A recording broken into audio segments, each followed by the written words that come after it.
Amém, graças a Deus. Queridos, tome seu lugar, tome seu assento, por gentileza. Sejam todos abençoados com a paz do Senhor. Amém.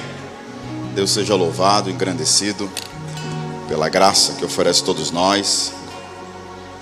A gente está mais esse culto na presença do Senhor, mas essa reunião desde ontem, né?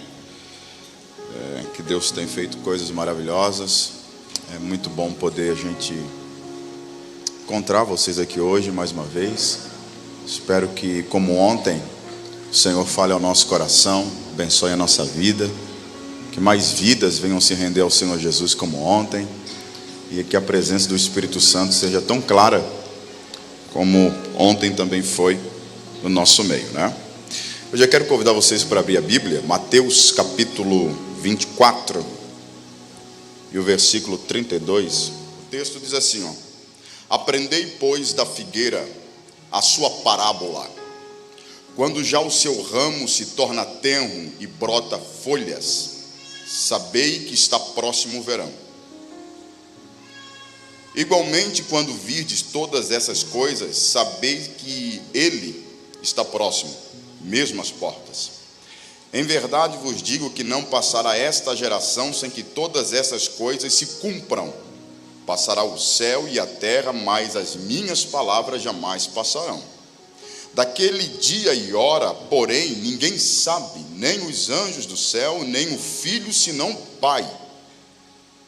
Pois como foi nos dias de Noé, assim será também a vinda do Filho do Homem.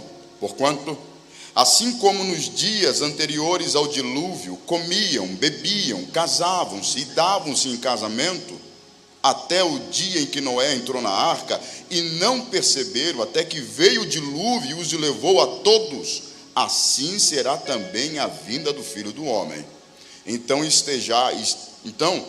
estando dois no caminho, será levado um e deixado o outro. Estando duas mulheres a trabalhar no moinho, será levada uma e deixada a outra. Amém? Amém. Amém. Queridos, ontem nós falamos um pouquinho também em Mateus 24, para a gente tratar do tema. Eu faço sempre sermões expositivos, né? Tudo que eu vou pregar está tudo no texto, nada fora do texto, está tudo, absolutamente tudo dentro do texto, condensado pelo menos numa visão holística que o texto pode propor. De alguma forma está trabalhado, esquematizado dentro do próprio texto, né? E hoje eu vou fazer a mesma coisa. Eu vou trazer aqui um sermão extremamente expositivo, e tudo que eu vou falar está de alguma forma já articulado, trabalhado dentro do texto, seja numa perspectiva holística que abrange a todas as nossas perspectivas humanas, dos nossos relacionamentos e sistemas, impérios, tudo que está diante dos nossos olhos, quer seja também de um ponto de vista extremamente pessoal, que trata uma catarse acerca da nossa fé e da nossa esperança, né, diante dos acontecimentos da volta do Senhor. Então, tudo que eu vou trabalhar está dentro do texto, tá bom? E ontem nós trabalhamos também o capítulo 24 de Mateus, e eu acho que vocês gostaram muito, pelo menos foi o que eu mais ouvi quando eu estava saindo daqui, foi o que eu vi também quando estava chegando hoje. Eu acho que vocês gostaram muito quando eu falei sobre que tudo na vida é império, tudo na vida é império, e todo império reluz, sua cabeça, né, reluz como ouro, mas tem pés de barro, né?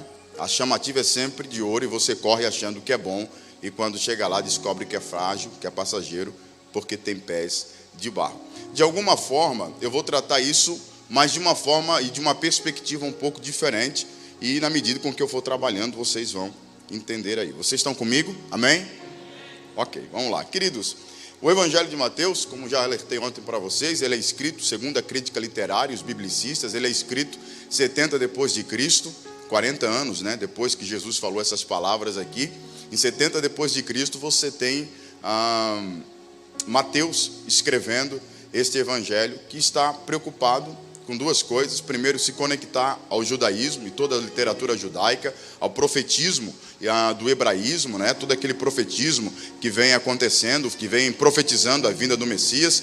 Mateus, ele conecta o seu evangelho aos judeus e ao profetismo hebraico, a fim de mostrar que Jesus é a realização e o cumprimento de tudo aquilo que os profetas vinham profetizando e vinham falando. Se você lê o Evangelho de Mateus, nenhum outro evangelho você vai encontrar isso. Você vai encontrar isso no Evangelho de Mateus. Você vai encontrar de forma repetida, pelo menos nos 5 primeiros capítulos de Mateus, de forma repetida em todo o evento, você vai ouvir essa expressão. E foi assim para que se cumprisse o que foi dito pelo profeta. E foi assim para que se cumprisse o que foi dito pelo profeta. Mateus está mostrando que tudo o que está acontecendo na vida de Jesus, ao redor de Jesus, por intermédio de Jesus, está acontecendo para que a profecia fosse cumprida. Ou seja, Jesus era o cumprimento de todas as coisas. Ele era o início e o fim de todas as coisas. Algo estava terminando em Jesus e algo estava iniciando em Jesus. E Mateus trata de trabalhar isso. Portanto, o Evangelho de Mateus, ele tem já desde o seu princípio uma perspectiva apocalíptica, né? Escatológica. Escatologia é aquela doutrina, teologia, né, que nos fala acerca dos últimos eventos. Quando Jesus chega, ele chega também trazendo ali uma catarse apocalíptica, escatológica. Algo está encerrando, algo está iniciando. Você tem ali um machado que está posto à raiz, há um julgamento. E quando a vinda de Jesus está diante dos homens, quando ele chega diante dos homens, ele não está apenas lançando luz para aqueles que estão em trevas. Ele está colocando sob júdice toda a nossa forma de ser, de existir, de se relacionar, de trabalhar. O texto que o nosso irmão leu aqui de Mateus capítulo 17, a oração que Jesus faz pelos seus apóstolos, pelos seus discípulos, Jesus está falando ali: eu não sou do mundo e eles também não são do mundo. E portanto eu não oro mais pelo mundo. O que é o mundo? O que é o mundo? O que é o mundo? Quando a Bíblia fala: eu não sou do mundo, eles não são do mundo. O que é o mundo? O mundo não é uma geografia, um pedaço de terra, uma cercania. O mundo que Jesus fala, o que é? Jesus, você está no mundo, obviamente você é pó, você foi tirado do pó, você é do mundo. Mas por que Jesus fala, eles não são mais do mundo? Porque o mundo nada mais é do que um sistema de oposição a Deus. Essa visão, gente, vocês têm que botar isso na cabeça e nunca mais tirar. Se você botar isso na cabeça, você vai conseguir ler pelo menos a Bíblia de Gênesis a Apocalipse com a mesma visão, entendendo os eventos como uma linearidade de eventos que se aproxima de um final e como uma aspirol profética de eventos que vão se repetindo e clareando o nosso entendimento sempre para o mesmo evento. Quando Jesus fala, eles não são do mundo, ele está tratando o mundo como um sistema de oposição a Deus. O que é esse sistema de oposição a Deus? É Adão e Eva, que ouviram a voz da serpente que disse: vocês comer da árvore do conhecimento, o que vai acontecer com vocês? Vocês serão igual a Deus, vocês poderão discernir e saber o que é bom e o que é mal, que caminho tomar, independente do relacionamento que vocês têm com Deus. Vocês vão se afastar de Deus e Deus não vai mais cercar, mandar, ordenar, ditar, governar a vida de vocês. Vocês vão se governar sozinhos. O que é o mundo? O mundo é um estado que impede o ser humano, a civilização e os nossos relacionamentos de entrar em colapso. É um sistema que tenta dar conforto, a alegria, tenta nos dar vida eterna, tenta nos fazer felizes sem que o ser humano busque a Deus. O que são os governos, os que são os impérios, o que são as grandes empresas, o que é a tecnologia, o que é a ciência? É o ser humano tentando se organizar sem a ajuda de Deus. É o estado serpentino que diz para Adão e Eva: vocês comem e vocês conhecem e vocês se organizam sem Deus. Vocês serão sabedores do que é bom e do que é mal para vocês, sem que Deus fale nada. Isso é o mundo. É um sistema de oposição a Deus. Isso é o mundo. Um sistema de oposição a Deus. Portanto, quando Jesus vem, ele está trazendo uma catarse apocalíptica, porque ele está colocando sob júdice esse governo. E como eu disse ontem, ele está trazendo uma revelação, e toda a revelação traz consigo uma pedra que desfaz esse império, desvela o nosso entendimento e mostra que as nossas estruturas, por mais melhores que elas sejam, elas são frágeis, elas são pó, elas são cinza, e elas não dão conta de responder à maior demanda do ser humano, que não é dinheiro, que não é riqueza, que não é glória, que não é poder. A maior demanda do ser humano é de vida eterna, que só Deus pode dar. Essa é a catarse apocalíptica. E esse evangelho de Mateus, todo ele está estruturado dentro dessa catarse apocalíptica. Se vocês entenderem, não o apocalipse como algo linear de um evento que vai acontecer um dia. Mas se vocês entenderem o apocalipse como uma aspirol profética, que revela, muito mais do que profetizar, revela. E o Evangelho de Mateus, ele vem revelando isso, que Jesus é o Cristo. Vem revelando isso, que se ele é o rei, lembra a profecia de Mateus? O rei dos judeus nasceu. Mas bom, se existe um rei dos judeus que nasceu, quem é que está reinando na Judéia? O que ele é? Ele é o impostor.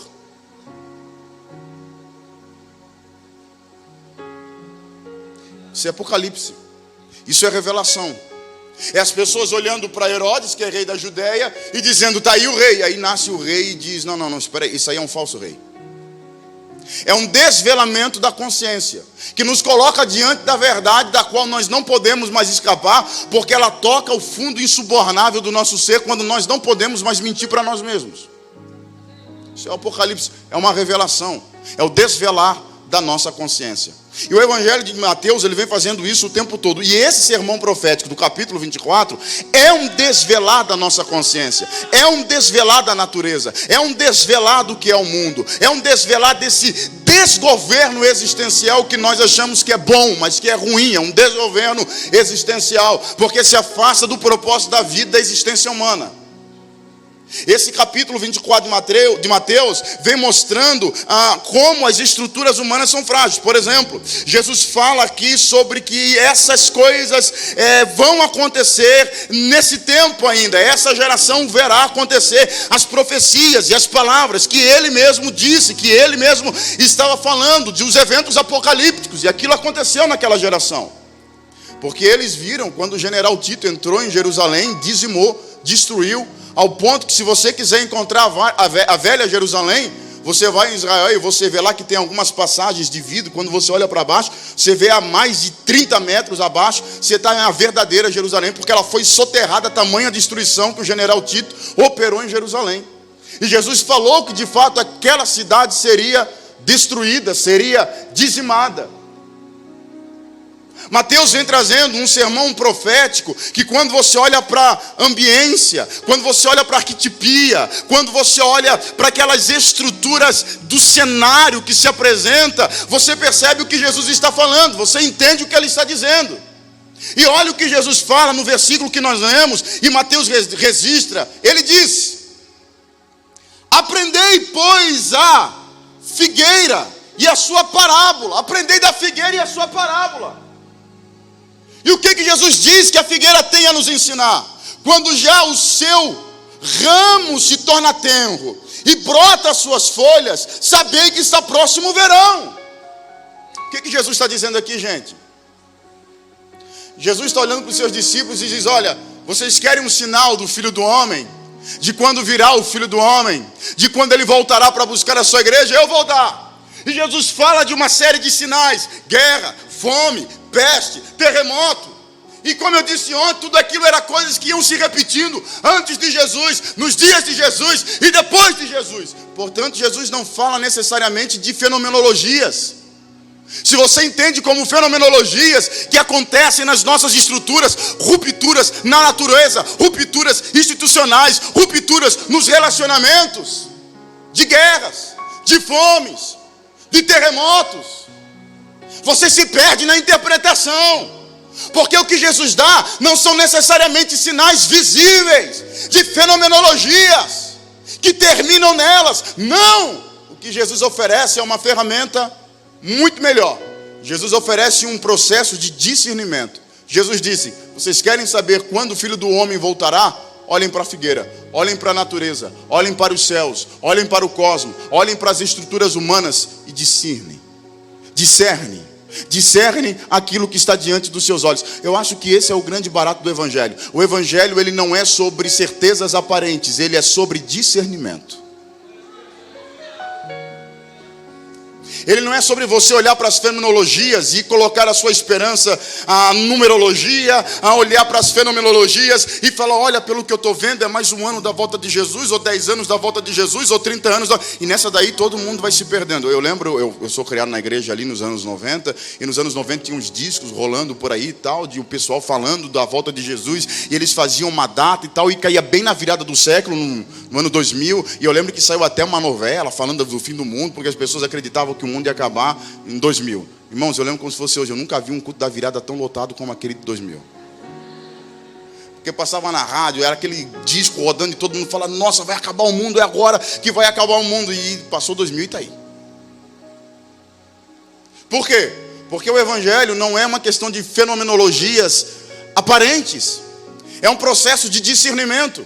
Olha o que Jesus fala para Nicodemos no capítulo 3 de João. A Bíblia diz que à noite um homem chamado Nicodemos foi ter com Jesus. Este era um principais dos judeus e foi ter com Jesus, lhe dizendo, Rabi, bem sei que és mestre vindo da parte de Deus, porque ninguém pode fazer os sinais que tu fazes se Deus não estiver com ele. A isto respondeu Jesus a Nicodemos, dizendo, em verdade te digo que aquele que não nascer de novo não pode ver o reino de Deus. Ver aqui é discernir, entender, compreender, processar, mastigar, desfolhar o reino de Deus. Ele não enxerga o reino de Deus de verdade, não pode ver o reino de Deus. Perguntou Nicodemos a Jesus, como pode o homem sendo velho voltar para o ventre materno e nascer a segunda vez? Respondeu Jesus a Nicodemos, dizendo, em verdade te digo que aquele que não nascer da água e do Espírito não pode entrar no reino de Deus, porque o que é nascido de carne é carne, o que é nascido do Espírito é Espírito, e não te admires por eu te dizer que necessário vos é nascer de novo, porque o vento sopra onde quer, ouve a sua voz, mas não sabes onde vem e nem para onde ele vai. Assim é todo aquele que é nascido do Espírito. O nascido do Espírito, ele não olha para as fenomenologias e diz, é isso aqui que está acontecendo, então essa daqui é a verdade. Não, a verdade não é aquilo que dá diante dos olhos, na aparência dos fenômenos naturais. Não, a verdade é o que está por detrás. E por isso é que você tem que discernir. Porque quando você olha para a estátua, ela reluz como ouro. Você só entende o que é a estátua se você discerne as estruturas. Quando você olha para os fenômenos, por exemplo, as pessoas ficam dizendo, quem é o anticristo, quem é o anticristo, quem é o anticristo, quem é o anticristo, quem é o anticristo, como será o anticristo? Outro dia veio até um irmão falar para mim que o anticristo seria um clone. Se o crente tem uma coisa, o crente tem imaginação fértil, irmão. Porque se o cara acredita que um homem nasceu de uma virgem, morreu, ressuscitou e vai voltar voando e vai fazer a gente voar para ir para o céu, esse cara pode acreditar em qualquer coisa, né? Então ele acredita, não, vai ser um clone, o anticristo vai ser um clone. Aí a gente fica nessa, quem vai ser o anticristo? Quem vai ser o anticristo? E aí a gente se esquece de algo pior. Que João fala, João diz, filhinhos, o anticristo não manifestou ainda, mas nesse tempo, muitos já têm se feito o anticristo. O que João está falando disso? João está falando o que o próprio Jesus já disse no texto. Será como nos dias de Noé. Repetindo, o anticristo ainda não se manifestou do ponto de vista linear. Na aspirol profética ele se manifesta todo dia. Putin é um tipo de anticristo. Vladimir Zelensky é um tipo de anticristo. John Biden é um tipo de anticristo. Trump é um tipo de anticristo. Lula é um tipo de anticristo. Bolsonaro é um tipo de anticristo. Macron é um tipo de anticristo. Le Pen é um tipo de anticristo. Merkel é um tipo de anticristo. Orbán é um tipo de anticristo. Porque são homens que se colocam no lugar de Deus dizendo, no meu governo tem paz e prosperidade. Pode confiar, eu tenho esperança. Agora vai, agora essa nação vai, agora cresce, agora prospera. E eu fico louco quando eu vejo o crente agindo como louco, porque o crente olha para isso e crê nisso. Não, agora nós vamos ter agora vai, o que vai? Não, a nação vai prosperar. A nação prospera e o ser humano está livre da inveja. Não, agora vai, todo mundo vai ter educação de primeiro mundo. É de primeiro mundo e nós estaremos livres da prostituição. Não, agora o Brasil será um país moralista. Mas isso significa que não haverá pessoas indo para o inferno? A aparência melhora, a roupagem muda, mas por detrás as engrenagens do pecado continuam a mesma. E o que é a visão apocalíptica? Quer dizer para você, não se engane, meu filho. O reino de Deus não é meramente moral. Meu lindo, o negócio é o seguinte, quantos aqui já assistiram as Crônicas de Nárnia? Levante a mão. Bastante gente. Quem não assistiu, eu tenho inveja de você, porque você vai poder assistir pela primeira vez. As Crônicas de Nárnia foi escrita por C.S. Lewis, né? Quantos já leram C.S. Lewis? Levante a mão. Não. Só isso? Meu Deus, gente. Lewis é simplesmente o melhor escritor do século XX. O cara é um absurdo. Ele era cristão. E o Lewis escreve as Crônicas de Nárnia, tanto no filme quanto no livro. Você vai encontrar uma cena interessante.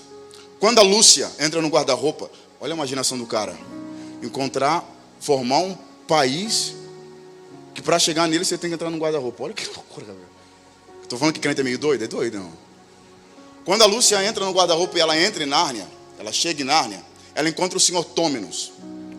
Encontra o Senhor Tômenos. Ela vai na casa do Senhor Tômenos. E quando ela chega lá, ela fica maravilhada com toda a ambiência de Nárnia. Porque em Nárnia tem neve, Nárnia é bonita, em Nárnia tem animais que falam, Nárnia tem coisas muito lindas. E ela olha para aquilo tudo e ela olha para o Senhor Tômenos e fala: olha, aqui é Natal? Vocês estão no Natal? E ele diz: o que é Natal? Nós não sabemos. Eu não acredito que você assistiu o filme e deixou isso passar. Isso é maravilhoso. Ele fala: o que é Natal? Porque o Natal é quando Jesus nasce. Jesus ainda não nasceu em Nárnia. E ela fala: mas Nárnia tem cara de Natal, tem cara de Jesus. Mas Jesus ainda não nasceu em Nárnia. Essa é a interpretação do bagulho. Aí ela olha e fala: não, mas tem cara de Natal, parece Natal. Ele fala: não, nós não sabemos o que é Natal, mas parece Natal. Qual é a sacada de Lewis ali? É que o reino de Deus não é meramente moral. Nárnia estava sob o império das trevas. Só que a aparência de Nárnia era bonitinha, parecia Natal. Aí é meramente moral. Aí todo mundo é cidadão de bem. Aí todo mundo faz coisa boa. Aí a estrada é bem pavimentada. Aí o governo prospera. E aí a gente olha e fala: tá vendo? Agora Senhor Jesus é o rei de Nárnia. Será que é? E o crente vai para a urna achando que vai colocar Jesus no trono lá da República em Brasília. Ô crente!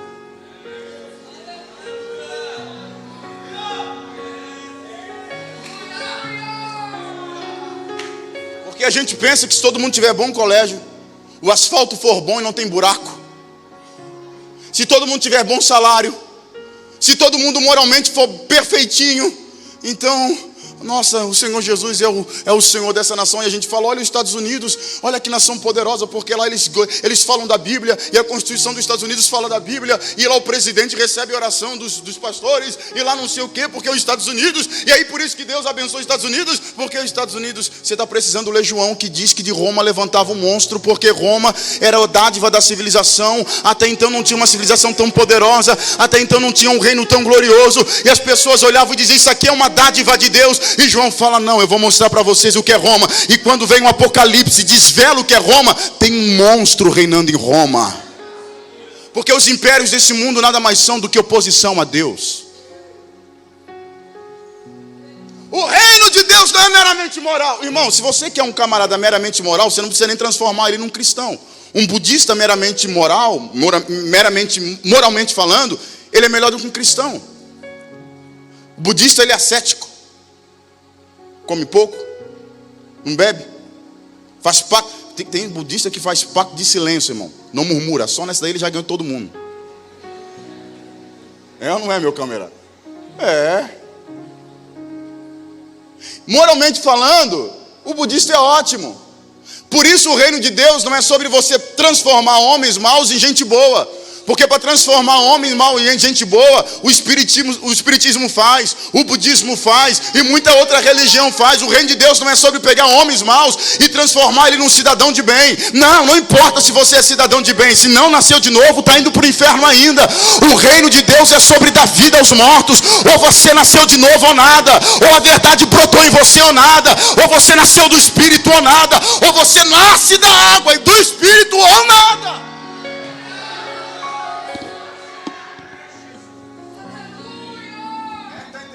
Amém. Bota aí para mim, lindão. Bota aí para mim. O reino de Deus não é meramente moral. O reino de Deus é sobre dar vida aos mortos. E a literatura apocalíptica, ela vem trazendo exatamente esse espírito de visão e de interpretação. É você olhar para o mundo e discernir o que é o mundo em suas estruturas. Caso contrário, você olha para aquilo que reluz como ouro, se apaixona e diz: Deus está aqui. E não está, porque os pés é de barro. E pior, por detrás disso quem está reinando são monstros.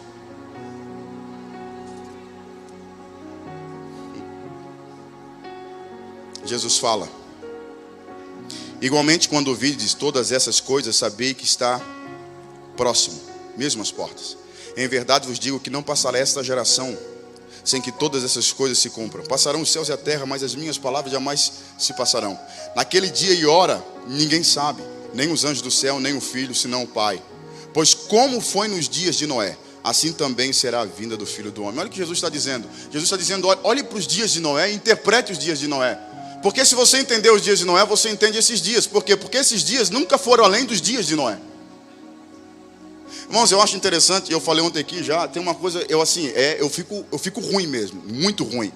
É perto do saudosista. O saudosista me deixa ruim, porque no meu tempo era bom, porque a sociedade não era assim. Tem gente que fala assim: hoje o Brasil está acabado. Meu Deus, o Brasil não era assim. Irmão, quando eu era criança, o Brasil era pior do que hoje. Mas muito pior. A banda que mais fazia sucesso, e que as crianças, inclusive eu era da igreja, mas cantava, as crianças tudo cantava, era uma Mamonas Assassina. Por aí tu já tira a febre da coisa. Banheira do Gugu, meio-dia na televisão. Nem te conto que passava por lá, nem procura, irmão, porque é feio o negócio. Aí a pessoa vai falar: a televisão hoje está podre. Podre? Vocês não viram o que era a televisão nos anos 90, meu irmão? A coisa era terrível. Então a gente tem um hábito de dizer o seguinte: no passado era bom. Se tu pegar as pessoas aqui, e falar assim, qual foi o melhor tempo da tua vida? Ele vai dizer: a minha infância. Oh, a minha infância, que todo mundo gosta da infância. Aí quando tu volta lá na infância do cara, o cara era pobre.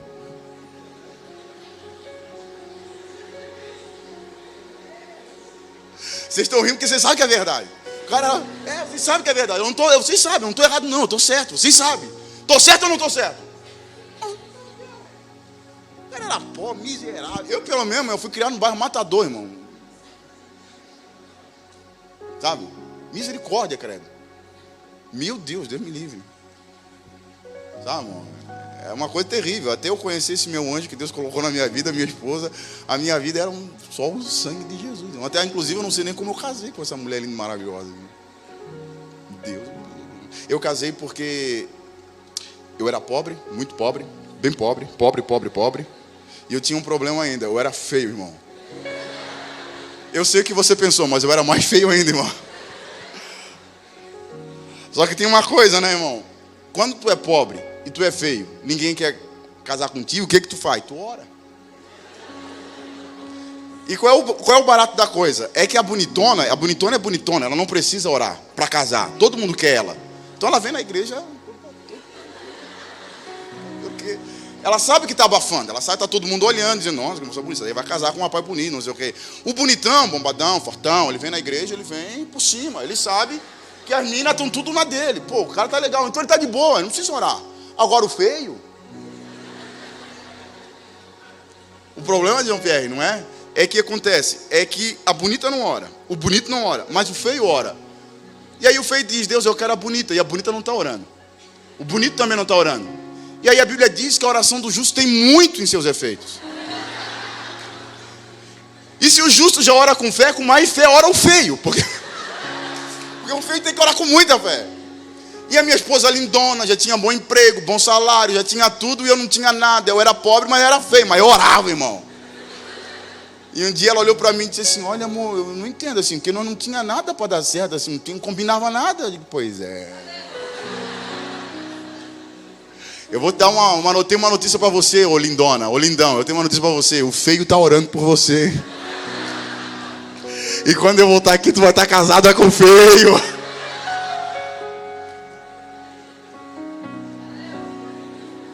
Então, cá. Amém ou não amém?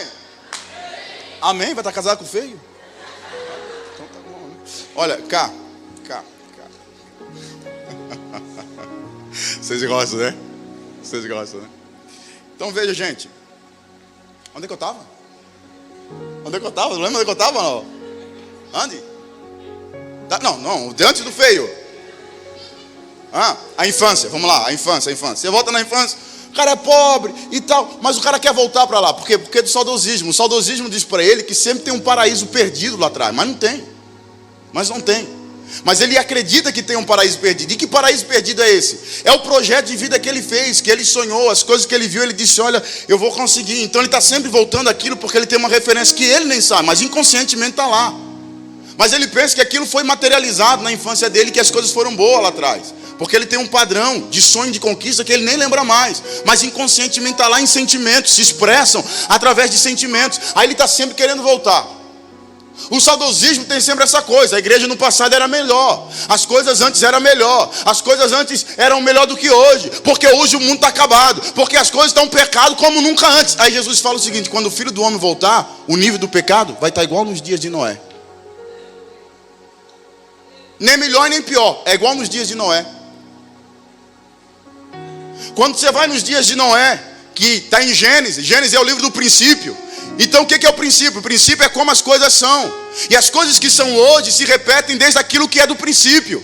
As coisas vão ganhando outras roupagens, outros atores, outro cenário, mas que por detrás disso e a trama que se desenrola é sempre a mesma. É Adão e Eva se opondo em relação a Deus. É o orgulho, é a luxúria, é a soberba, é a mentira, é o engano, é o mal do ser humano. Quando você pega Noé, você pega o Antigo Testamento, o profetismo hebraico, a Idade Média, o mundo antigo, a modernidade, a pós-modernidade, o mundo contemporâneo, os dias de hoje, o processo é sempre o mesmo. O ser humano está lá fazendo violência contra o seu próximo. Não tem quem faça o bem. Todo mundo querendo fazendo mal. Muita mentira, muito engano, muito roubo, muita prostituição. As pessoas se odiando, as pessoas se matando. Pai lutando contra filho, filho contra pai, irmão contra irmão, esposo contra sua esposa. Você pega em torno de sociedades que você pega as guerras, as nações lutando por poder e por domínio. Você vai no Antigo Testamento, o profetismo hebraico, ninguém olhava para o pobre, ninguém olhava para a viúva, ninguém olhava para os marginalizados.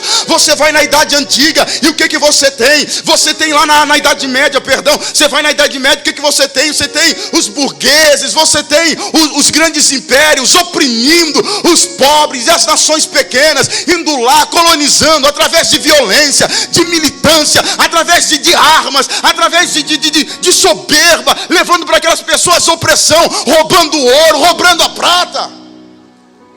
E as pessoas dizem: a África é um país maldito, tem alguma maldição na África. Eu vou dizer para vocês qual é a maldição da África e por que aquele país não vai para frente. A África não vai para frente porque os governos estão lá roubando aquele povo. A maldição do homem é o homem. E como foi nos dias de Noé, onde a Bíblia diz que a terra estava cheia de violência, e o ser humano só pensava no mal, só pensava no poder, e só pensava em si. Assim será quando o Filho do Homem voltar. Isso vai se repetindo em aspirões proféticas que vão se condensando no coração humano e vai se avolumando. E quando a gente olha, a gente diz: olha, vem Senhor Jesus. Porque o mundo vai se autodestruindo. E Jesus diz algo interessante, como nos dias de Noé. O que aconteceu nos dias de Noé? A terra estava cheia de violência, ninguém fazia o bem, todo mundo pensava o mal. Deus levanta Noé e diz: constrói uma arca porque eu vou mandar chuva e vai dar um dilúvio. E Noé gritava para o povo: gente, vai chover. E ninguém ouvia. Em dezembro, acho que foi em dezembro, a Netflix lançou um filme chamado Não Olhe Para Cima. Quem assistiu? Não Olhe Para Cima. O povo aqui é crente, não assiste filme, né? Não Olhe Para Cima. Filme polêmico. É evidente que tem ali todo o engajamento político, ideológico por detrás. E a gente sabe que a estrutura do cinema, de Hollywood, está cambalida, voltada para estruturas ideológicas e políticas. E tem toda uma questão ali, eu sei disso. Mas eu, inclusive, eu cheguei a escrever lá no meu Instagram um texto sobre isso. Não sei se está lá ainda, eu acho que está. Sobre esse filme. Porque ele tem uma coisa interessante. 2 cientistas desconhecidos fazem uma descoberta assombrosa. Descobriram que na nossa galáxia um meteoro está vindo para atingir a Terra. E eles vão alertar as autoridades, vão alertar a imprensa, vão alertar as pessoas. A imprensa, a autoridade, as pessoas, os políticos, todo mundo está dizendo: isso é mentira. E o noticiário contínuo começa a dizer: gente, não ouçam esses loucos. Está tudo certo, está tudo bem. Não ouçam eles. Até que os jornalistas começam a dizer: não olhem para cima. A mesma coisa Jesus fala que acontece com Noé. Noé está dizendo: olhem para cima. Desaterrem um pouco. Tirem os olhos da terra. Olhem para cima. E ninguém olhava. E ninguém se apercebia. E ninguém se atinha. E quando nós fizemos um discernimento dos nossos dias e da nossa época, sabe qual é a mensagem que nós temos que falar? Olhem para cima. Desaterrem um pouco. Mas muito mais do que olhar para cima, a palavra de Deus é: olhe para cima, mas também olhe para dentro. Jesus fala isso nesse texto: olhe para cima, olhe para a natureza, veja que a natureza é um termômetro escatológico. Olhe para cima, na esperança daquele que vem. Discirna o seu tempo, discirna a sua época, mas também olhe para dentro. E nessa tensão de quem olha para cima e de quem olha para dentro, se volte para Deus. São essas palavras que Jesus está falando acerca do tempo do fim. E ele fala pelo menos 3 coisas aqui interessantes sobre o tempo do fim, que nós temos que ter em mente, olhando para cima e olhando para dentro do nosso coração. Jesus fala que nos dias de Noé, porque assim também foi nos dias anteriores ao dilúvio: comiam, bebiam, casavam-se e davam em casamento, até que Noé entrou na arca. O que Jesus está dizendo aqui, gente? Jesus está dizendo que as pessoas viviam seus dias comendo, bebendo, casando e dando em casamento. E Noé falava: olhem para cima, olhem para Deus, se voltem para Deus, busquem ao Senhor, olhem para cima. Mas o povo estava preocupado com as coisas da terra, então eles comiam, eles bebiam, se embriagavam, eles casavam, davam em casamento, e não tem quem olhasse para cima. Esse é o nosso tempo. Comemos, bebemos, nos embriagamos com as alegrias da vida, e já não tem mais quem olhe para cima. A geração de Noé vivia pelo seu ventre, pelos prazeres da vida, e não pelos propósitos divinos. E esse é um tempo que nós nunca vivemos tanto para os prazeres da vida como nos dias de hoje. E nós vivemos tanto para os prazeres da vida e para o nosso ventre, que até dentro da igreja nós precisamos dizer: irmão, desaperra um pouco, tira os olhos do teu ventre, tira os olhos dos seus prazeres e olha um pouco para cima. Eu fui criado, eu falei para vocês, eu fui criado na igreja. E nos anos 90 ali eu lembro como é que era a igreja. Esse era o cenário da igreja dos anos 90, tá? Esse era o cenário da igreja. 80% das igrejas, isso aí era geral, 80% das igrejas nos anos 90 a igreja era composta de gente pobre, humilde, empregadas domésticas, mulheres do lar. O homem trabalhava, então você tinha 1, 2 rendas no máximo, do pai de família, o filho ali. Essa é a grande maioria, né? Essa era a grande maioria. Você tinha um outro 20% que era outra coisa, mas 80% era isso aí. Então era gente pobre, majoritariamente a igreja era gente pobre, gente que trabalhava e ralava o dia inteiro, gente que era humilhada, gente que não tinha quase que direito nenhum, não faziam parte de um sistema de consumo, compravam apenas o necessário, não faziam parte de um sistema de consumo aquecido. Então as pessoas da igreja, 80%, pouco iam no restaurante, pouco iam no cinema, pouco iam no shopping. A vida era exclusivamente religiosa e do trabalho. Então o cara passava o dia inteiro, a semana inteira lutando. Quando ele vinha para a igreja no domingo, irmão, a igreja e o culto para ele era um lugar que ele podia respirar. Graças a Deus. Ele passava o dia inteiro lutando, e quando chegava no final de semana ou no culto, ele respirava. Então você não precisava trazer um pregador de longe, você não precisava de gente famosa, você não precisava de manipulação, você não precisava de um pregador que sensibilizasse o povo, você não precisava de nada, você só precisava fazer o culto. E os nossos cultos eram cheios da glória de Deus. Por quê? Porque Deus era tudo que o povo tinha. Qual o cenário hoje dos anos 2000? 80% da igreja, não, 80% não, mas vamos colocar uns 70% da igreja hoje já não é majoritariamente pessoas pobres. Majoritariamente são pessoas que, no que diz respeito ao consumo, consomem como um rico nos dias de Jesus. Por exemplo, um rico nos dias de Jesus não podia comer fruta fora de estação. Você pode. Rico no dia de Jesus não podia comprar da China, sabe, estando no Ocidente, comprar do Oriente ou da Ásia. Não, quanto que gastava? Você pode. Você gasta 70 conto, 70 pila, irmão. 30 dias depois está na porta da tua casa lá da China, que imagina um negócio desse. E hoje os nossos pobres, que são pobres, sem tirar os ricos, os pobres de hoje, da nossa igreja, consomem muito bem. Consomem shopping, consomem livrarias, consomem restaurante, consomem cinema, consomem entretenimento de qualidade. Liga a televisão lá, 4K, pá, tá lá Netflix na cara dele lá. O cara é pobre, mas tem um cartão da Havan de 10 mil de limite, irmão. Vai lá, compra uma TVzona e Tá lá dentro. Como fala um amigo meu, o filho do Arnaldo, o Lucas que dizia assim, olha, eu ganho 2.000. Mas se eu tenho um cartão de crédito 2.000, então, de crédito, 2.000 de limite, então eu ganho 4. O consumo dele é de 4, entendeu? Não? E aí a gente tem uma engenharia financeira que nos permite consumir. De 2006 e 2000, vocês estão comigo? Amém? Na galeria aí, está todo mundo comigo aí? Amém? De 2007, 2006, 2007, 2008, principalmente 2007, 2008, 2009, você teve aquilo que foi um boom, que foi de grande consumo no Brasil, e os pobres começaram a consumir. O que aconteceu hoje? Hoje, os crentes não vêm para a igreja para respirar.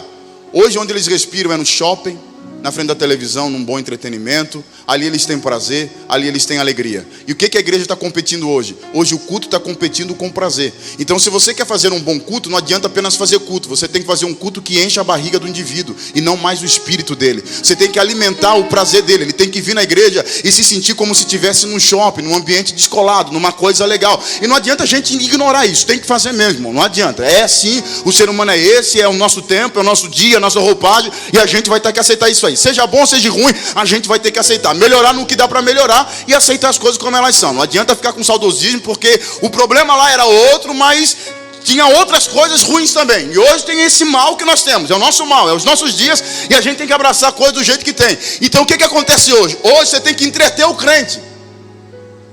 Porque se você não gerar entretenimento nele, você não gera bom culto para ele. Porque o bom culto para ele já não é ele que faz, como era nos anos 90, quando ele vinha e ele cultuava sozinho. Ele não precisava de entretenimento, porque quando ele vinha aqui, ele vinha para respirar.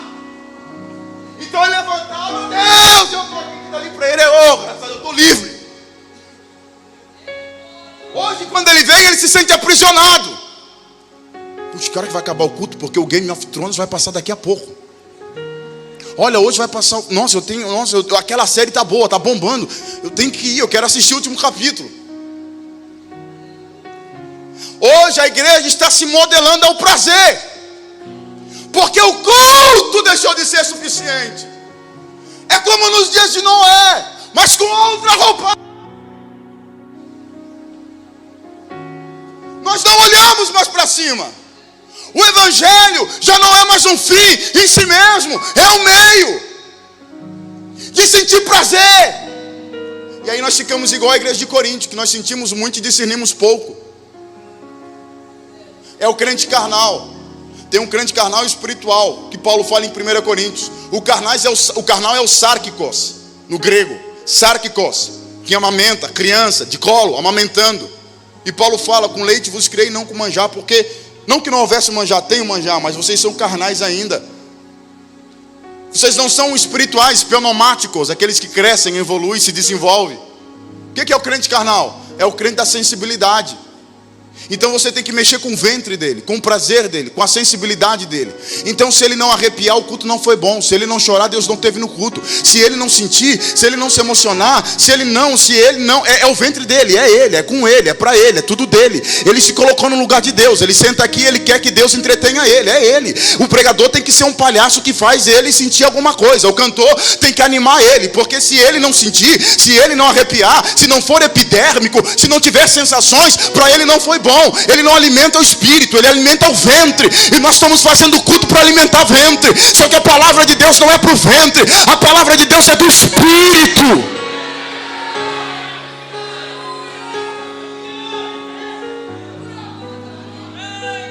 Aí a gente tem que ficar dando papinha pro cara, botando ele no colo para não perder o cara. Não, vem cá. Não, aqui tem. Aí ele fica ali, aí ele sente tudo o que ele quer. Aí a gente cuida dele, e ele fica ali. E a gente diz, vai, dá os primeiros passos, vamos evoluir. E ele chora, ele quer voltar pro colo, ele quer ser tratado como aquele crentinho que vai ser bajulado o tempo todo. Ai, mãe, eu não estou me sentindo bem. Eu não estou... Ah, meu irmão!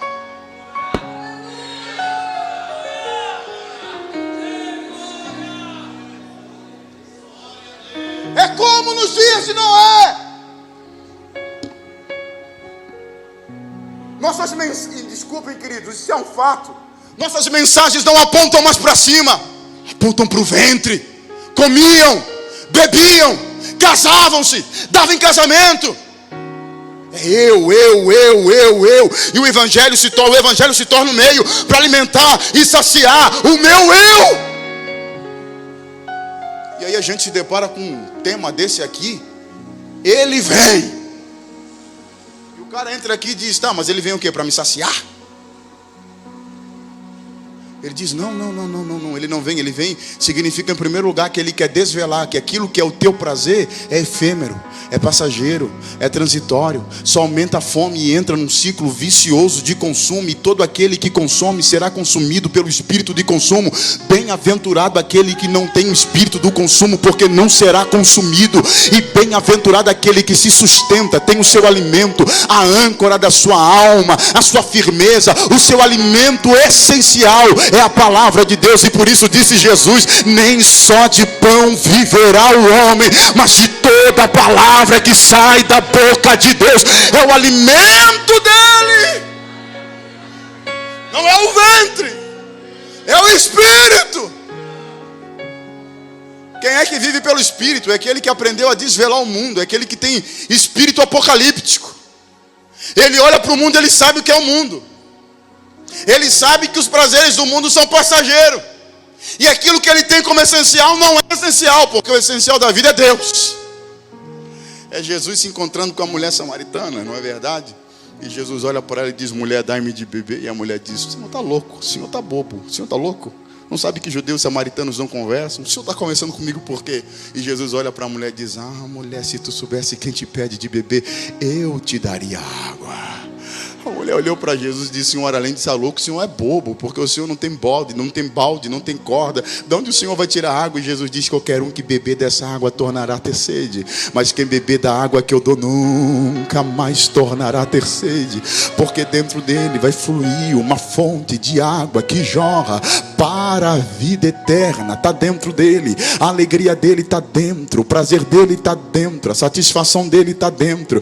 Ele não precisa mais do mundo como uma fonte de saciedade. Se ele ganhar, glória a Deus. Se ele perder, glória a Deus. Se ele viver, glória a Deus. Se ele morrer, glória a Deus. Se ele estiver bem, glória a Deus. Se ele estiver mal, glória a Deus. Se o governo prosperar, glória a Deus. Se não prosperar, glória a Deus. Mas o mundo está em caos, não tem problema, porque na cidade de Deus, que já está dentro, o reino está dentro dele, há um rio cujas correntes alegram a cidade do Altíssimo.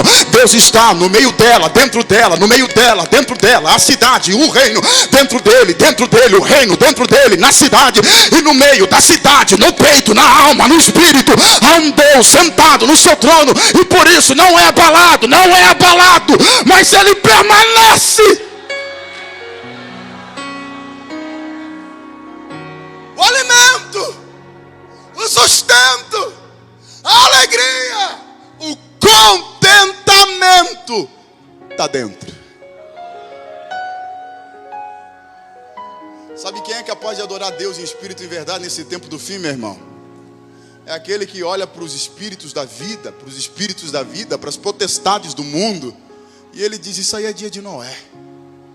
Ele olha para as riquezas e prosperidade do mundo, isso aí são dias de Noé. Ele olha para a loucura do ser humano, ele geme com Deus, mas ele diz: isso aí são dias de Noé.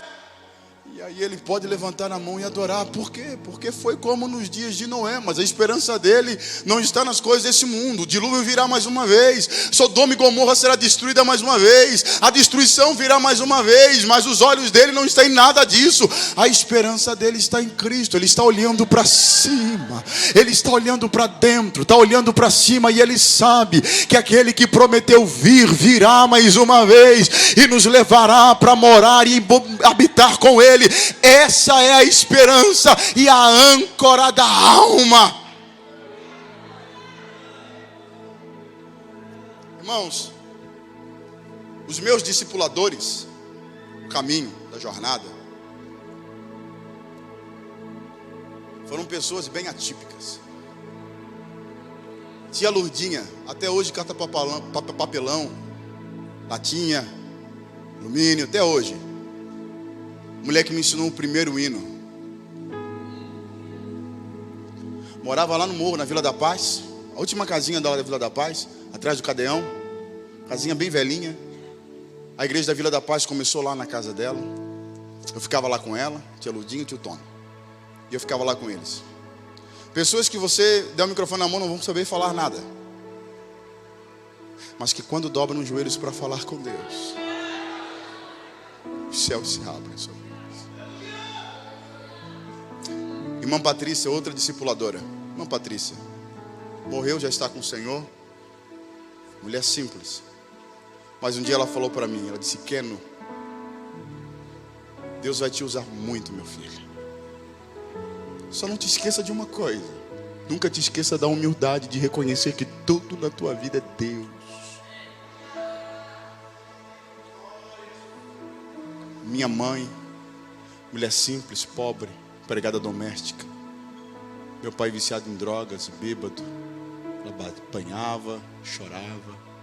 Dormiu grávida de 6 meses em cima de 2 cadeiras. Mas nunca vi aquela mulher reclamar de Deus e da vida. Todos os dias acordava louvando a Jesus, adorando ao Senhor. Você olha para a tia Lourdinha, a irmã Patrícia, minha mãe, e você diz: mas o que leva essas pessoas que vivem miseravelmente, catando papelão e louvando a Deus, apanhando, trabalhando empregada doméstica, sustentando 6 filhos, uma dificuldade tremenda? O que leva essas pessoas a louvarem a Deus com alegria? É porque aqui dentro há um rio. A esperança que sai daqui dentro, ela não flui para as coisas desse mundo. A esperança que flui daqui de dentro flui para a cidade eterna, o fundamento, aleluia, eterno, que o mundo não pode abalar, aonde o ladrão não rouba, onde o cupim não destrói, a ferrugem não toca, não chega. Esses são dias que o Senhor está nos dizendo: olhe para cima, olhe para cima. Não espere de homens, dos impérios, dos governos, mas espere daquele que prometeu vir, porque esse é fiel e a sua cidade, aleluia, o seu reino é um fundamento eterno. Para a gente caminhar já para o final, Jesus fala: nos dias de Noé eles comiam, bebiam, casavam, se davam em casamento, e não perceberam, não se perceberam, não se deram conta, até que veio o dilúvio. Jesus fala de uma insensibilidade das pessoas concernente os seus dias, o seu tempo, porque a Bíblia diz que a terra estava cheia de violência, e as pessoas comiam, bebiam, casavam-se, davam em casamento, o pobre era oprimido, as pessoas eram mortas, as pessoas eram espancadas, eram roubadas, injustiçadas, e não tinha um grito de clamor. Um grito de clamor. Insensíveis. Irmãos, eu vou falar para vocês. Se tiver uma propaganda na televisão, que eu vou falar aqui é muito grave, mas guarda aí no teu coração. Se você não processar agora, pelo menos vá para casa pensando, antes de descartar. Se fizer uma propaganda de margarina e colocar 2 homens beijando na boca, vocês vão ver o escândalo que a igreja vai fazer, que nós vamos fazer. Repúdio, repúdio, repúdio, repúdio, repúdio, repúdio, repúdio, repúdio. Alguns meses atrás, um rapaz veio lá do Congo, fugiu da guerra do Congo. Imagina isso, o cara fugiu da guerra do Congo. O cara sobreviveu à guerra do Congo. O cara veio lá do Congo, foi morar no Rio de Janeiro, foi trabalhar num quiosque na praia do Rio de Janeiro. Trabalhou, parece 2 semanas ou alguns dias ali, e foi pedir o salário dele, que era pouca coisa. E foi pedir o salário porque não estava recebendo. Quando chegou lá para exigir o salário, o gerente, mais alguns homens que estavam ali, que eram amigos do dono do quiosque, pegaram o rapaz, espancaram ele, amarraram ele, mataram ele a paulada. A Bíblia manda a gente acolher e orar pelo estrangeiro, pelo pobre, pelo desprezado, pelo injustiçado. E eu vou fazer uma pergunta para vocês: quantas igrejas vocês viram soltar uma nota de repúdio e pedir justiça para esse camarada? Vocês acham que um camarada que veio lá do Congo, a família lá do Congo, vai ter justiça? Isso é caso de ser arquivado. Se não fosse o grito de pessoas pedindo justiça, nunca que alguém ouvia um caso desse. Nós somos o povo que a Bíblia diz que tem que ter fome e sede de justiça. Se o ímpio ora para isso e diz: eu quero justiça, nós muito mais temos que ter fome e sede de justiça e falar: nós exigimos justiça. Mas nós nos calamos.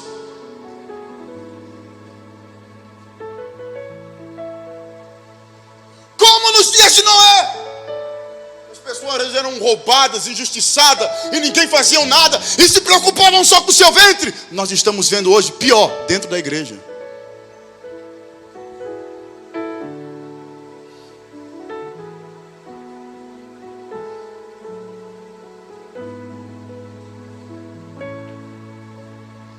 Nos dias de Jesus, dos apóstolos, vocês acham que não tinha homossexualidade? 7 imperadores de Roma, qual deles não era homossexual? Todos eram. Jesus falou alguma coisa? Você lê na Bíblia os apóstolos se limitando com alguma coisa? Mas você vai ver eles falando dos pobres, daqueles que oprimem os pobres, daqueles que roubam o salário do pobre. Você vai ver eles falando de pessoas injustiçadas. E por que aquilo que Jesus lutou nós não lutamos, e aquilo que ele não lutou nós continuamos lutando? Por que nós desviamos da missão de Deus, e é que aquilo que é a missão de Deus que Jesus pregou e lutou, nós desviamos? E aquilo que ele não lutou, e a gente se engaja. E não é que não tem que engajar, quer engajar, engaja. Mas cadê a nossa fome e sede de justiça? Como, meu Deus do céu? Como? Como que nós vamos ver um cara sendo morto, espancado, porque foi pedir salário, nós vamos ficar calados? Nenhuma oração!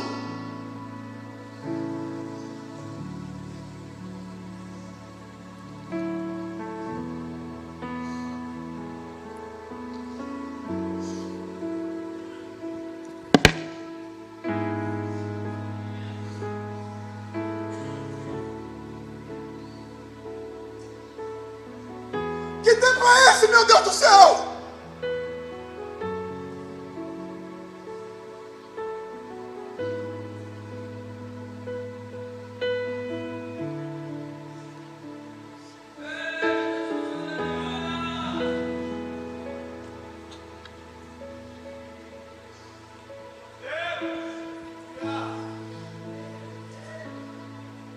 Você dobrou os joelhos para orar pela família desse rapaz?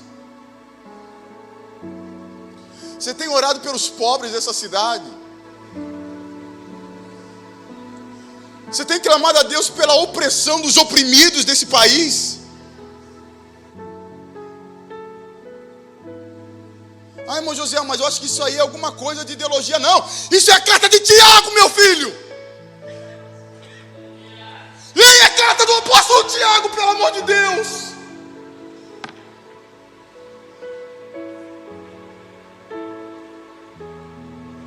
Mas é como nos dias de Noé: comiam, bebiam, casavam-se, davam em casamento, olhavam para os seus ventres e ninguém se apercebia do que estava acontecendo. Um espírito de lepra que vai nos roubando a sensibilidade. A gente não se sensibiliza com mais nada, a gente não chora com mais ninguém, a gente não se alegra com mais ninguém. É tudo do nosso ventre, se beneficia, a gente está junto. Se é do nosso interesse, a gente está junto. A igreja não sobrevive dos nossos interesses, a igreja está pautada nos interesses dos céus.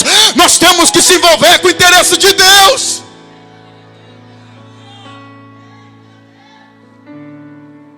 Ou nós nos envolvemos com os interesses de Deus, ou nós estamos vivendo só para os nossos ventres.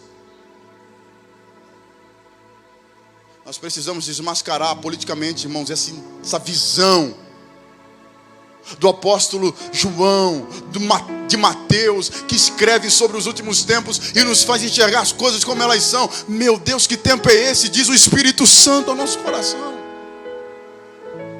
De tamanha insensibilidade. Esse ano vocês vão ver, irmãos. Esse ano, eu acho que no próximo ano, sei lá, é tempo de política. Vai ter crente que vai gastar dinheiro e muito dinheiro fazendo carreata e tal e tal e tal. Convida esse mesmo crente para fazer missão para te ver. Não vai! E depois ainda, Jesus, eu quero fazer do teu reino que eu te amo.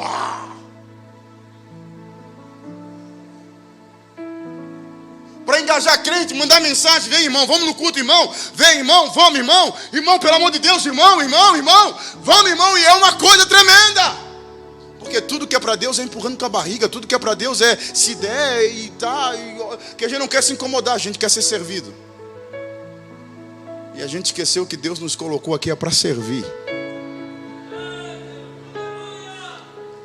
Eu não queria pregar. Nunca quis pregar. Nem gostava de pregação. O negócio era ser músico. Eu queria ser músico, fazer barulho na igreja. Deus me chamou para pregação. Nunca gostei de pregação. Não queria pregar. E Deus sabe que eu não queria, eu não desejava. Eu venho de uma família de músicos. Meu negócio é ser músico. O Espírito Santo me chamou. E sabe como é que Deus trabalhou no meu coração, irmão? Para me sensibilizar para a pregação. Eu conheci um camarada chamado Samuel.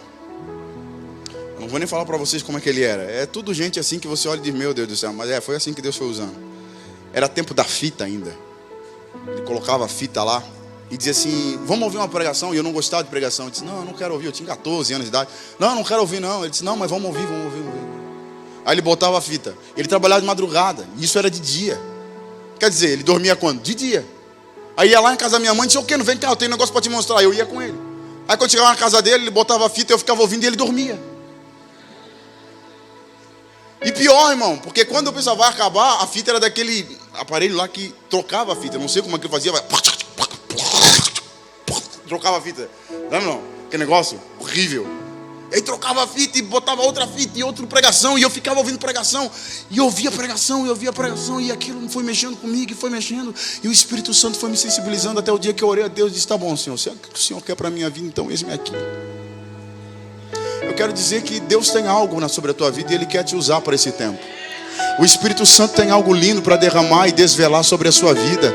Deus está fazendo algo. Ele quer saber se você quer fazer parte daquilo que Ele está fazendo. Se você quiser ficar envolvido com as coisas dessa terra, como se houvesse solução nas mãos dos homens, vai, meu filho, pode ir. Mas isso é dia de Noé. Isso aí vai passar. É mais um que se levanta, é mais um que promete, é mais um que diz. E as coisas vão continuar onde sempre estiveram. Como diz a banda Resgate, eu ainda tenho fé de que nesse mundo nada vai mudar. O único lugar onde as coisas realmente estão indo para frente é na igreja. É no reino de Deus, onde Deus está fazendo uma obra. E Deus está nos direcionando para um lugar glorioso. Deus está fazendo algo e Ele quer que você faça parte desse algo que Ele está fazendo.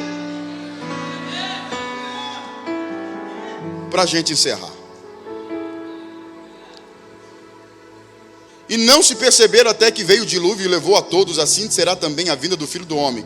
Então, estando 2 homens no caminho, será levado um, deixado outro. Estando 2 mulheres trabalhando no moinho, será levado uma e deixada a outra. Olha que interessante. Jesus fala aqui, nos últimos tempos, assim como é nos dias de Noé, o que conta não é o caminho que nós trilhamos. O que conta é o trilho que o caminho tem percorrido em nós. Eles estavam trilhando o caminho, mas um foi levado, outro foi deixado. 2 mulheres trabalhando, uma foi levada, outra foi deixada. A questão não é o caminho, é como nós caminhamos. A questão não é necessariamente caminhar no caminho, é saber se o caminho está caminhando na gente. A questão não é se nós estamos trilhando o caminho como a multidão que seguia Jesus, sem rosto, sem consciência, sem CPF, sem identidade. Na massa cinzenta da multidão, eu também gosto de Jesus, Jesus também é legal, e Jesus é isso aí, é bacana, mas o caminho não era trilhado pelo lado de dentro, eles trilhavam pelo lado de fora, mas não era trilhado pelo lado de dentro. E aí Jesus diz, a Bíblia diz que quando Jesus faz um sermão duro, a multidão começa a ir embora. Alguns ficaram, outros se foram. Um foi levado, outro foi deixado. A multidão está ali, Jesus prega e eles vão embora, duro é esse sermão. E Jesus olha para os seus discípulos e fala, vocês não querem ir junto com eles? E Pedro fala, Senhor, para onde iremos nós se só Tu tens a palavra de vida eterna? A Tua palavra criou raízes do lado de dentro, o caminho foi feito pelo lado de dentro. Não é que a gente trilhou como a multidão um caminho pelo lado de fora, a gente trilhou o caminho pelo lado de dentro. Gente, a questão é como nós caminhamos o caminho. Eu encerro aqui com a parábola do bom samaritano. Um homem está viajando de Jesus. Vem um assaltante, pega aquele homem, espanca ele, bate nele, deixa ele à beira da morte. Vem um sacerdote, passa por ele, vê que ele está meio morto e segue caminho, vai embora, não ajuda.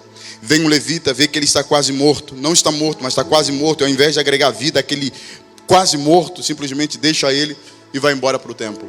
E aí a Bíblia diz que vem um samaritano, um bom samaritano. Passa por aquele homem, olha para ele, vê que ele está com meia vida, presta primeiro socorro, leva ele para a hospedaria, paga o hospedeiro e diz, se gastar mais, quando eu voltar, eu te dou mais dinheiro, mas cuida dele. Bom samaritano, o sacerdote, o levita e o bandido trilharam todos o mesmo caminho. Mas a questão não é o caminho que você trilha, mas como você trilha esse caminho. E como esse caminho trilha dentro de você. E sabe o que é interessante? O bandido é bandido porque fez o mal de forma ativa. E Jesus qualifica tanto o sacerdote como o levita como bandidos. porque fizeram mal de forma passiva. Um é bandido porque opera o mal, os outros dois são bandidos porque sonegam o bem. Mas tanto o bandido como o sacerdote, o levita, são duas faces de uma mesma moeda. Operam o mal e deixam o mal triunfar. Um porque faz o mal de forma ativa, outro porque opera o mal de forma passiva, sonegando o bem. A Bíblia diz que aquele que sabe fazer o bem e não faz, peca. Sabe, irmãos, se a gente fosse julgado só pelo que a gente faz, tá legal. Por quê? Porque o crente não anda por aí roubando, matando, adulterando, destruindo, enganando, lubridiando. Não, o crente não anda por aí fazendo essas coisas. Eventualmente alguém vai falhar, mas o crente não anda por aí fazendo essas coisas. A Bíblia não condena aquele que peca, a Bíblia diz que condena aquele que vive pecando. Então o crente não vive dessa forma. Então você olha e diz, bom, eu estou legal. Mas o problema não é o mal que a gente faz. O problema é que nós seremos julgados pelo bem que a gente sonega. E aí vem a palavra de Jesus, olhe para dentro. Olha quanto bem você poderia estar fazendo e você está sonegando. E você diz, bom, eu estou aqui, não estou roubando, não estou matando, não estou destruindo, não estou adulterando, não estou lubridiando ninguém, eu estou aqui, eu sirvo a Deus, eu vou na igreja ali, dou meu dízimo, dou minha oferta, faço a oração e venho para casa, e é isso aí. Aí Deus te deu um dom, te deu um talento que poderia abençoar, regenerar, levantar alguém, mas você não usa, você quer ficar no canto, você pega a sua Bíblia, vai embora, vem no culto, ouve a palavra, depois vai embora de novo e fica nesse ciclo que você não se envolve com ninguém, não se preocupa com ninguém, não abençoa ninguém, não regenera ninguém, não discipula ninguém, não estende a mão para ninguém. Você só quer vir, sentar, ouvir e ir embora. E Jesus está dizendo, ok, você não está fazendo mal, mas você está sonegando um bem.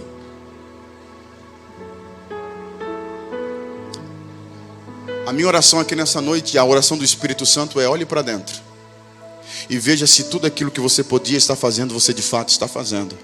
Porque essa noite é noite de você desenterrar aquilo que Deus colocou na sua vida e você deixou de lado. É noite de você dizer, Deus, isso aqui é minhas mãos. Não é só o meu coração que é teu, a minha mão também é tua, os meus pés também são teus, Senhor. Aonde tu for eu vou junto, e aonde as minhas mãos puderem trabalhar, elas irão trabalhar, porque o reino é teu e eu sou teu servo. Se coloca de pé, glorificando e adorando o nome do Senhor Jesus.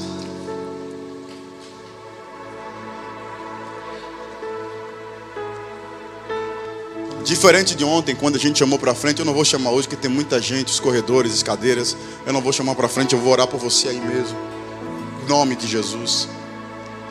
Mas aí onde você está, eu gostaria que você fizesse a oração de quem olha para dentro, de quem mergulha para dentro.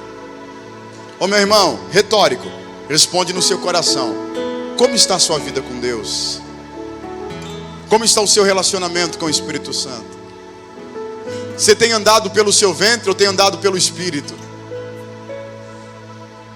Nesse tempo do fim que nós clamamos, ora vem Senhor Jesus, você pode dizer ora vem mesmo ou não vem.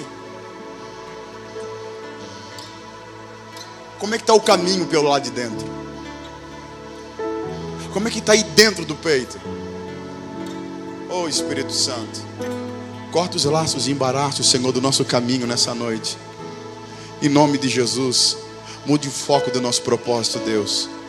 Tira o nosso foco dos nossos ventres, dos nossos prazeres, e nos leva, Senhor, o nosso foco para o alto, de onde vem o nosso socorro e a nossa salvação. Feche seus olhinhos em nome de Jesus e comece a orar o Espírito Santo. Enche essa casa de oração, de adoração, de glorificação. Em nome de Jesus, ore, ore, ore, ore com todo o clima de oração nessa noite. Ore, ore, ore ao Espírito Santo de Deus. Olhe para dentro, olhe para dentro, olhe para dentro, olhe para dentro, olhe para dentro, olhe para dentro, olhe para dentro, olhe para dentro. E tudo que tiver aí dentro, que não é de Deus, que está entulhando, que está entupindo, que está impedindo o agir e o mover de Deus aí dentro, em nome de Jesus, coloque para fora, coloque para fora. Se você não sente mais a presença do Espírito Santo, se o teu coração não anela mais a presença do Espírito Santo, se você está se contentando em viver uma vida sem o poder de Deus e sem a presença viva do Espírito Santo, coloque para fora isso aí de dentro do teu peito e enche o teu peito da espiritualidade, do poder do Espírito Santo, da alegria da salvação, em nome de Jesus. Ore, ore, ore, ore, ore, ore, ore, ore, ore, ore, ore, ore, ore.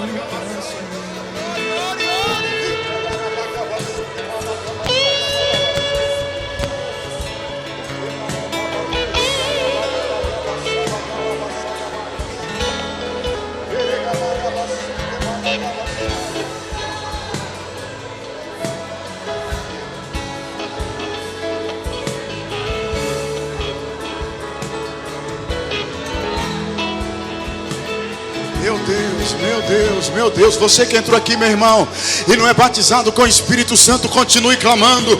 Há uma graça de Deus derramada sobre esse ambiente. Os céus se abriram nesse tempo. É um tempo que os segredos do Altíssimo vão se revelar sobre você. Se prepara, meu querido jovem. Deus vai te acordar nas madrugadas e as revelações de Deus serão descortinadas sobre a sua vida. É um tempo de receber os mistérios do alto. É um tempo de receber sabedoria do alto. O Espírito Santo vai te encher de sabedoria, de poder e de unção. Clame, clame, clame, clame, clame, clame. Continue clamando. Clame, clame.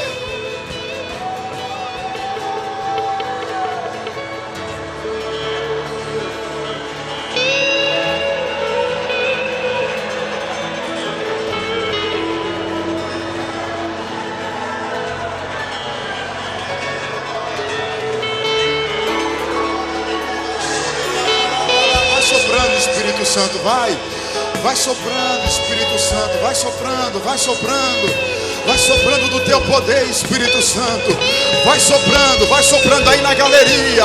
Sejam cheios do poder e do vento do Espírito, cheios da virtude do Espírito Santo. Você que está aí atrás, vai recebendo aí, meu irmão. Aproveita porque os céus estão abertos, e quem quer nessa noite recebe. Quem veio receber vai levar, vai levar.